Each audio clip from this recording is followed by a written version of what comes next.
عزیزان، بهشت همینجاست. میبینی رو ابرا، نمیبینی؟ حالا چی؟ حالا میبینی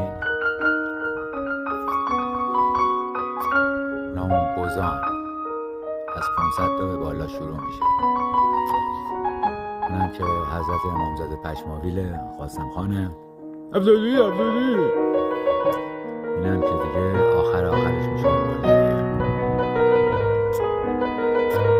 اونجا رو الان میریم سید باید قطع کنم. یه چند روز دیگه مونده سپری میکنیم. سید هم بزرگ میشه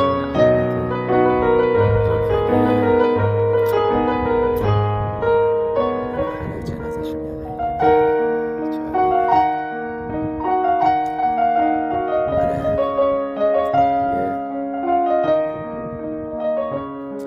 میگویند عشق چیست؟ آیا بال و پر زدن پرنده‌ای که به طمع دانه‌ای اسیر بندهای شکارچیان و صیادان میشوند را دیده‌اید؟ حال بپرسید من به طمع کدام دانه اسیر بندهای نامرئی و زیبایی که قلبم را همانند آن پرنده اسیر تارهای خویش میسازد و صیاد هوسران رویهایم را میطلبد. ای کاش مثل بلبل و گل بودیم، ولی میبینم مثل شمع و پروانه است. هرچی گرمای عشقت را بیشتر احساس میکنم بیشتر میسوزم و نمیدانم چرا موانع روزگار قلبم را به تو نزدیکتر و جسمم را از تو دورتر میسازد. بیا با هم به سرزمینی برویم که در آنجا هیچگاه روز پایانی ندارد و هیچ جغدی مانع پرواز من.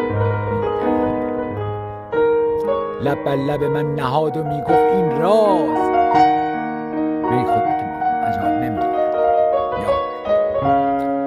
مرا دریاب که جز تو کسی رو ندارم.